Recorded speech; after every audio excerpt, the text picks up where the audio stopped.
Learners, आज का topic है मापन, आकलन और मूल्यांकन। It means measurement, assessment and evaluation.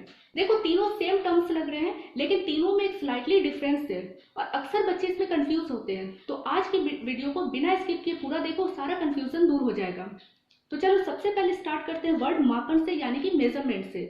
देखो जो भी पढ़ो उसके वर्ड को पहले सबसे पहले ध्यान से दो, वर्ड में ही उसके आंसर छुपे होते हैं। जैसे यहाँ पे वर्ड है मापन, मापन में एक वर्ड आया मतलब एक माप, जिसको मेजर कर सकते हैं, माप सकते हैं, यानी कि जो मात्रात्मक है, मतलब कि जिन चीजों को आप माप सकते हो उसको कहते हैं मापन। जैसे अभी आप बच्चों की हाइट को मेजर करना है तो क्या करोगे, सेंटीमीटर में या मीटर में। वेट मेजर करना है तो पाउंड्स में या केजीज में। उसी तरह से बुद्धि, लब्धि, आईक्यू, तो जिन चीजों को मापा जा सकता है, जिससे आप कोई यूनिट, कोई नंबर दे सकते हो, तो उसको कहते हैं मापन।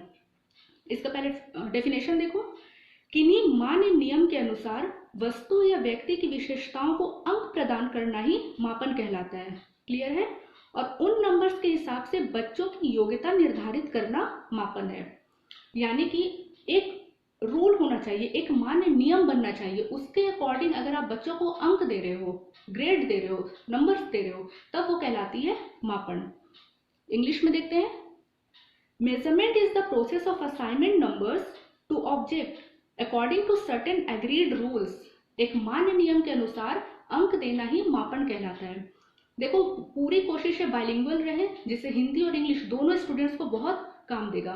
ठीक है, तो यहाँ पे बात हो रही है मापन की।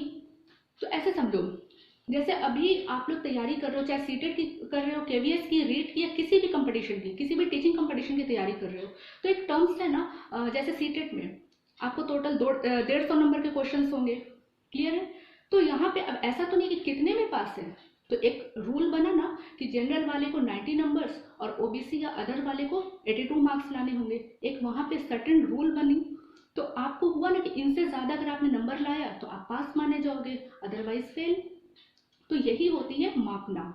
स्कूल में भी जब आप क्लास में होते हो तो बच्चों को क्लास में देते हो ना कि 100 नंबर में अगर 30 नंबर से ज्यादा बच्चे लाए तो वो पास, नहीं तो फेल।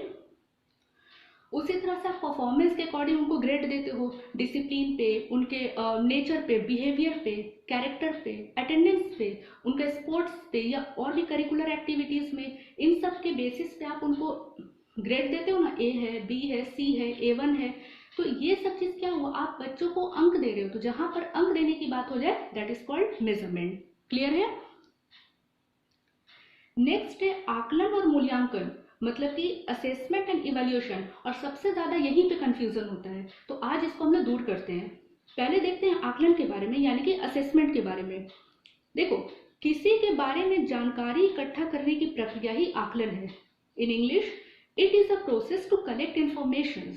मतलब कि बच्चों को या किसी भी चीज के बारे में जब तक आप इंफॉर्मेशन कलेक्ट नहीं करोगे, आप सूचना कलेक्ट नहीं करोगे, तब तक आप उसका आकलन कैसे करोगे? आप कैसे जानोगे कि वो प्रोग्रेस कर रहा है कि नहीं? जैसे क्लास में बच्चा, जब तक आप उसके बारे में नहीं जानोगे, आप टाइम टू टाइम टेस्ट नहीं लोगे या क्वेश्चंस नहीं पूछोगे, तो कैसे पता चलेगा कि बच्चे का प्रोग्रेस हो रहा है कि नहीं, बच्चे की लर्निंग हो रही है कि नहीं, वो सीख रहा है कि नहीं? तो ये आकलन इसी को कहते हैं कि कलेक्ट इंफॉर्मेशन कलेक्ट करने का जो प्रोसेस है दैट इज कॉल्ड असेसमेंट। अब आप बच्चों को उनके प्रॉब्लम्स को पूछोगे, जब प्रॉब्लम्स के बारे में पता चलेगा तभी तो आप उसको सॉल्व कर पाओगे। ठीक है, अब देखो यह टीचिंग प्रोसेस में कंटिन्यू चलती रहती है, मतलब एक सतत प्रक्रिया है। जब बच्चे स्कूल आते हैं तब तक, जब तक वो स्कूल से निकलते नहीं है तब तक का प्रोसेस जो कहलाता है वो आपकी असेसमेंट होती है। ये टीचर एंड स्टूडेंट दोनों के लिए है। सही बात है, टीचर जब स्कूल में पढ़ाने आते हैं तो उनका भी तो पर्पस क्लियर होना चाहिए कि वो क्यों आ रहे हैं, बच्चे को जो पढ़ा रहे हैं वो उनके लिए क्यों पढ़ा रहे हैं, इंपॉर्टेंस क्या है उनकी लाइफ में, तो उनका WH क्लियर होना चाहिए। उसी तरह से बच्चों की डाउट्स क्लियर होनी चाहिए कि वो जो पढ़ रहे हैं एम क्या है, उनका पढ़ने का क्या पर्पस है, फ्यूचर में उनके किस काम आएगा। तो ये सब चीज क्लियर है, तो ये टीचर और स्टूडेंट, मतलब कि लर्नर और टीचर दोनों के लिए इक्वली इंपॉर्टेंट है। और इस तरह से टीचर और लर्नर अपना असेसमेंट कर सकते हैं, मैंने जो पढ़ा वो मेरे लिए इंपॉर्टेंस है कि नहीं, टीचर ने जो पढ़ाया वो सही पढ़ा रहे हैं कि नहीं, सही स्किल्स का यूज कर रहे हैं कि नहीं। तो ये सब चीजें आकलन के अंतर्गत आती है और ये जो है वो बच्चों की प्रोग्रेस का पता लगाने का बहुत ही अच्छा वे है। ठीक है, देखो जब अब किसी चीज का आकलन होगा तो उसका एक प्रोसेस है। प्रोसेस क्या है वो देखो, सबसे पहले है कि सेटिंग अप गोल्स, मतलब कि आप जो चीज पढ़ा रहे हो या जो भी चीजें कर रहे हो उसका एक लक्ष्य निर्धारित होना चाहिए, आपका वो क्लियर होना चाहिए कि आप क्यों ये काम कर रहे हो। नेक्स्ट, जब आपने गोल बना लिया फिर आप उसके लिए क्या करोगे, qualitative and quantitative information collect करोगे। इट मीन्स गुणात्मक और मात्रात्मक सूचना जमा करोगे। और जब सूचना कलेक्ट कर लिया फिर उसको आप अपने प्रोसेस अधिगम प्रोसेस यानी कि लर्निंग में इस्तेमाल करोगे। जैसे देखो अभी केवीएस का वैकेंसी आई तो आपने क्या किया, सबसे पहले एक सेट किया, गोल सेट किया, मुझे टीचर बनना है, हर हाल में केवीएस का सीट लेना है, ठीक है, वहाँ टीचर बननी है। तो उसके बाद आपने टीचर बनने का एक पर्पस हो गया आपका गोल सेट। उसके बाद आप इंफॉर्मेशन कलेक्ट किए, इंफॉर्मेशन के लिए आपने कुछ यूट्यूब देखा या फिर आपने बुक्स किया, गूगल किया, इंफॉर्मेशन कलेक्ट हुआ, फिर आप मार्केट जाओगे, बुक्स लोगे, उसके अकॉर्डिंग या कुछ यूट्यूबर से पढ़ोगे, कुछ अपनी सेल्फ स्टडी रहेगी। तो ये सब क्या हुआ, उसके बाद आप उस चीज़ के लिए प्रिपरेशन करोगे, तो लर्निंग का एक प्रोसेस हुआ ना। तो ये प्रोसेस क्या होता है, उसके बाद आप जानोगे कि मैंने ये चीज़ कवर कर पाया या कर पाई या नहीं। क्लियर है, तो आप आपने अपना असेसमेंट करोगे। तो ये होती है आपकी प्रोसेस जिसमें सबसे पहले होता है एक लक्ष्य निर्धारित करना, फिर सूचना जमा करना और उसके बाद उस सूचने को आगे बढ़ाते हुए लर्निंग यानी कि अधिगम करना। देखो अब हम लोग देखेंगे कि असेसमेंट दो टाइप्स के होते हैं। पहला होता है फॉर्मेटिव असेसमेंट, रचनात्मक आकलन, जो कि पढ़ाई के दौरान किया जाता है, मतलब कि पढ़ाई के दौरान किया जाने वाला आकलन आपका फॉर्मेटिव होता है। देखो वर्ड से ही पढ़ो, इसमें क्या है, फॉर्म। फॉर्म मतलब क्या हुआ कि अभी आप उसको रिफॉर्म कर सकते हो, अभी आप इसको वापस से चेंज कर सकते हो, इसमें बदलाव कर सकते हो। तो जहां पे आप बदलाव कर सकते हो तो बदलाव कब करोगे, आप अपनी पढ़ाई के दौरान ही ना कर पाओगे। तो ये कहलाती है फॉर्मेटिव। और ये बच्चों के बारे में जानने का सबसे बेस्ट वे होता है। जैसे आप क्लास में पढ़ा रहे हो, पढ़ाते पढ़ाते आपने क्वेश्चन किया, कुछ पूछा, टेस्ट लिया, तो इससे आप उनके बारे में जानोगे ना कि बच्चे जो आप पढ़ा रहे हो सीख भी रहे हैं या नहीं। तो ये कहलाती है फॉर्मेटिव, जिसमें चेंजिंग की जा सकती है। इंग्लिश में देखो, it is a continuous learning process and feedback is provided during the process to make improvements. Process के दौरान ड्यूरिंग द प्रोसेस कराई जाती है ताकि उसमें आप इम्प्रूवमेंट कर सकते हो। मतलब अगर कोई प्रॉब्लम आ रही है तो आप प्रॉब्लम को सॉल्व कर सको, उसमें इम्प्रूव कर सको।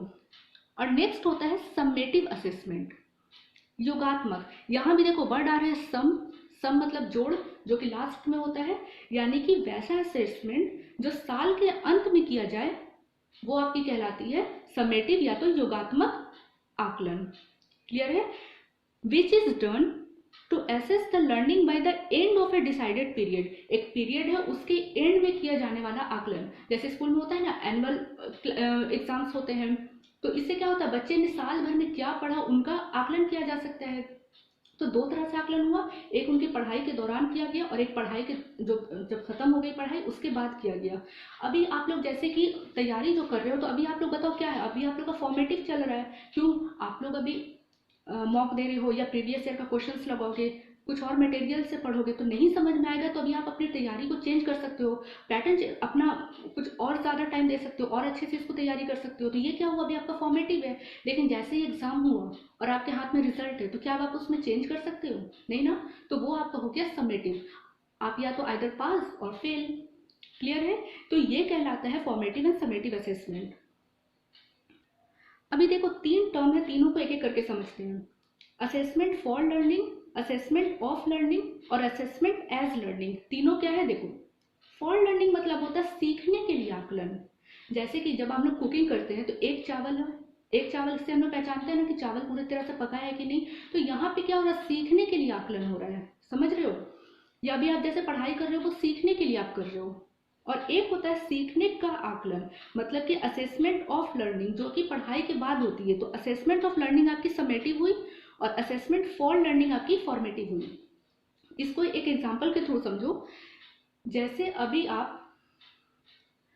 किसी स्कूल में हो और आपने प्लान किया कि बच्चों को जू घुमाने ले जाना है, ठीक है। तो आप पहले से ही बच्चों को बताओगे ना, देखो जू ऐसा होता है, पेड़ पौधे होते हैं, इस तरह के जानवर होते हैं, या फिर सारी चीजें बताओगे। उसके बाद आप वहां पे ले जाओगे। तो यहाँ पे क्या हो रहा है, सीखने के लिए आकलन हो रहा है, ठीक है। लेकिन अब आप वहां से आ गए और आने के बाद अब आप उससे क्वेश्चन पूछ रहे हो कि हमने वहां क्या देखा, नहीं देखा।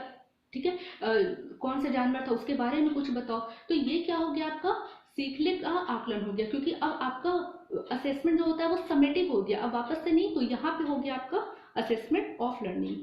और तीसरा होता है assessment as learning. As learning का मतलब होता है सीखने के रूप में आकलन, जहाँ पे आपका सेल्फ आकलन होता है, सेल्फ असेसमेंट होता है। और ये बहुत अच्छा वे होता है सेल्फ, इसीलिए ना कहा जाता है कि सेल्फ स्टडी ज़्यादा ज़रूरी, उससे हमें अपनी कमी और दोष के बारे में पता चलता है, हमें पता चलता है कि किस पॉइंट पे हमें कहाँ पे मेहनत करनी, कहाँ पे बहुत ज़्यादा ध्यान देना है। हम लोग स्कूल में या फिर अभी भी ऐसा होता है ना कि चलो तुम इतना क्वेश्चन मुझसे पूछो, मैं तुमसे पूछता हूँ, या खुद से अपना।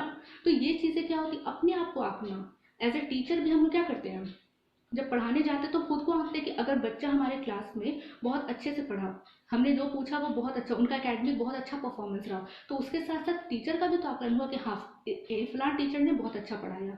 ठीक है, और अगर उस क्लास के बच्चे फेल हो रहे, उस सब्जेक्ट में बच्चे फेल हो रहे, तो एज अ टीचर आप भी तो फेल हुए, आपका भी जब आकलन होगा, आपका असेसमेंट होगा, तो आप वहाँ पे फेल कहलाओगे। क्लियर है? तो ये 3 तरह का होता है, assessment for learning, assessment of learning and assessment as learning. अब हम लोग बात करेंगे मूल्यांकन यानी कि इवैल्यूएशन की। देखो, किसी विषय, व्यक्ति, वस्तु आदि के गुण या दोषों का सही निर्णय लेना ही मूल्यांकन है। सही निर्णय लेना, तो निर्णय कब लिया जाता है, उसका मतलब उसको जज किया जा रहा है, तो जहां पे निर्णय लिया जा रहा है या जहां पे जज किया जा रहा है, दैट इज कॉल्ड इवैल्यूएशन। देखो, इसमें क्या होता है, किसी छात्र के ज्ञान का आकलन करना होता है। बच्चे को आकलन हो गया, तो उसके बाद आप उसको जज करोगे कि वो पास हुआ या फेल हुआ, तो दैट इज कॉल्ड इवैल्यूएशन। इसमें मात्रात्मक और गुणात्मक दोनों होता है, क्वालिटेटिव एंड क्वांटिटेटिव दोनों हुआ। और यह एक निर्णयात्मक प्रक्रिया यानी कि एक जजमेंटल प्रोसेस है, जिसके बारे में अभी हमने बात की। तो बेसिकली मूल्यांकन में क्या होता है, मापन प्लस मूल्य निर्धारण। मतलब कि मापन क्या हुआ, अंक, नंबर्स, उसमें आप जिस बच्चे का जितना मार्क्स आया या जितने उसको अंक मिले, अब उसका मूल्य निर्धारित कर रहे हैं, दैट इज कॉल्ड इवैल्यूएशन। देखो, इसमें जो सबसे ज्यादा पूछा जाता है वो है सीसीई। सीसीई क्या है, कंटिन्यूअस एंड कंप्रिहेंसिव इवैल्यूएशन, सतत और व्यापक मूल्यांकन। सी से सतत यानी कि कंटिन्यूअस, अगेन सी व्यापक यानी कंप्रिहेंसिव, एंड ई से मूल्यांकन यानी कि इवैल्यूएशन। इट मीन जो मूल्यांकन होता है वो कंटिन्यूअस और व्यापक होता है, कंप्रिहेंसिव होता है। क्लियर है? राष्ट्रीय शिक्षा नीति 1986 यानी नेशनल एजुकेशन पॉलिसी 1986, पहली आपकी क्या थी 1968, फिर बनी आपकी 1986, और तीसरी है 2020 वाली, इसकी वीडियो बनी हुई है, आप लोग जाकर उसको देख लो।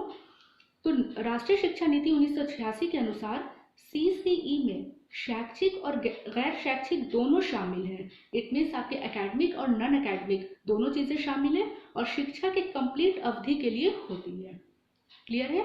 तो जैसे अभी आप लोग केवीएस की तैयारी कर रहे होगे, एग्जाम दोगे, तो अभी आप जो एग्जाम दोगे पहले आपका रिटन होगा, तो रिटन में क्या होगा, आपको नंबर मिलेगा। अगर आप जब क्वालिफाई कर जाओगे तब आप इंटरव्यू के लिए जाओगे, और इंटरव्यू में क्या होगा, आपको जज किया जाएगा, है ना, एज अ पर्सनैलिटी या फिर एज अ टीचर आप कैसा परफॉर्म कर रहे हो, आपको डेमो करने के लिए बोला जाएगा। तो वहाँ पे आपके बिहेवियर को, आपकी पर्सनैलिटी, आपके ड्रेसिंग सेंस को, आपके प्रेजेंस ऑफ माइंड को, है ना, इन सब चीज़ों को जज किया जाएगा। तो ये होगा आपका मूल्यांकन, और जब ये दोनों चीज़ें हो जाएंगी तो फिर आपके हाथ में जॉब होगी। क्लियर हो गई? अब देखो, मूल्यांकन की क्या विशेषताएं हैं, इनको हम लोग देख लेते हैं, यानी कि क्या क्या फीचर्स है, क्या क्या कैरेक्टरिस्टिक्स है। पहला पॉइंट है विश्वसनीयता, यानी कि रियलाइबिलिटी। आप जो भी चीजें पढ़ा रहे हो, यानी जिस चीज का आप मूल्यांकन कर रहे हो, उस वो विश्वसनीय होनी चाहिए, ट्रस्ट वर्दी होनी चाहिए, उस पर ट्रस्ट होना चाहिए। मतलब कि अलग अलग सिचुएशन में या अलग अलग पर एक जैसे सिचुएशन में प्रश्न का सेम आंसर होना चाहिए। अभी आप क्लास 1 के बच्चे से भी पूछोगे कि भारत की राजधानी क्या है, या क्लास 10 के बच्चे से भी पूछोगे तो वो भी, तो दोनों का सेम आंसर होगा। तो ये प्रश्न क्या हुआ, विश्वसनीय हुआ, ट्रस्टवर्दी हुआ। लेकिन अभी आप जाके पूछोगे कि इंडिया के बारे में बताओ, तो सबके अपने अपने पॉइंट ऑफ व्यू होंगे, कोई कुछ बताएंगे, कोई कुछ बताएंगे। तो ऐसे क्वेश्चन का क्या मूल्यांकन ट्रस्टवर्दी नहीं है, ऐसे क्वेश्चन को विश्वसनीय नहीं बोला जाएगा। लेकिन सेम आंसर वाले क्वेश्चन को क्या कहते हैं, विश्वसनीय, और ये एक मूल्यांकन की विशेषता होती है। नेक्स्ट क्या है, वैधता यानी कि वैलिडिटी। देखो, एक अच्छा मूल्यांकन तभी होगा जब किसी क्वेश्चन का जो टेस्ट है वैसा ही हो जो वो जानना चाहता है। ठीक है, जैसे अभी आप लोग सीटेट है, केबीएस है, या कोई भी कंपटीशन की तैयारी कर रहे हो टीचिंग से रिलेटेड, तो वैध क्यों कब कहलाएगी? जब आपका एम पर्पस सेम है ना कि टीचर बनना है, आप कुछ और तो नहीं बन जाओगे इसके अलावा। तो ये होती है वैधता। नेक्स्ट है व्यवहारिकता, यानी कि प्रैक्टिकल होना चाहिए, यानी मूल्यांकन है वो उसका जो प्रोसेस है, टाइम है और प्रयोग रियल और व्यवहारिक होना चाहिए।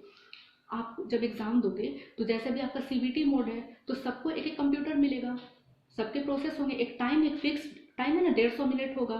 तो ये सब क्या होगा, ये जो प्रयोग है वो रियल और प्रैक्टिकल है। तो अगर ऐसा हो रहा है तब कहेंगे कि मूल्यांकन हो रहा है, अदरवाइज नहीं। तो ये है एक मूल्यांकन की विशेषता। और लास्ट है वस्तुनिष्ठता, मतलब ऑब्जेक्टिव। देखो, जितना ज्यादा क्वेश्चन ऑब्जेक्टिव पैटर्न पर होगा उतना ज्यादा उसके चांसेस है कि मतलब उतना ज्यादा मूल्यांकन सही से हम कर सकते हैं। एक ही उत्तर हो और परीक्षक का प्रभाव नहीं जब पड़े, तब कहलाएगी कि वो चीजें वस्तुनिष्ठ ऑब्जेक्टिव है। इसीलिए आजकल ज्यादातर एग्जाम में क्या होता है, एमसीक्यू होते हैं, ऑब्जेक्टिव पैटर्न पे क्वेश्चन होते हैं। क्यों? क्योंकि उसमें गलत होने का सवाल ही नहीं है, एक क्वेश्चन का एक ही आंसर होगा, चाहे हम दे चाहे वो आप दो। क्लियर है? तो अगर आप किसी क्वेश्चन में विश्वसनीयता हो, वैधता हो, वो व्यवहारिक और साथ ही साथ ऑब्जेक्टिव हो, that is called a good evaluation. Clear हो गया? तो ये था आज की वीडियो जिसमें हमने क्लियर किया तीनों के बीच में बेसिक डिफरेंस, मेजरमेंट, इवेल्युएशन और असेसमेंट। नेक्स्ट वीडियो में हम लोग इन दोनों के बीच में डिफरेंस देखेंगे। तो वीडियो अगर इन्फॉर्मेटिव लगी हो तो प्लीज़ इंकरेज करो और एक दूसरे का असेसमेंट करते हैं। आप मुझसे क्वेश्चन पूछो, कोई डाउट्स है, कोई क्वेरीज है तो कमेंट करो, उसका रिप्लाई मैं करूंगी। और मेरे फीडबैक दे कि आप लोग मेरा असेसमेंट करो, अच्छा पढ़ा पाई, नहीं अच्छा पढ़ा पाई, कहाँ पे इंप्रूवमेंट करना है। ठीक है, तो मिलते हैं नेक्स्ट वीडियो में। Till then stay blessed and keep learning. Thank you.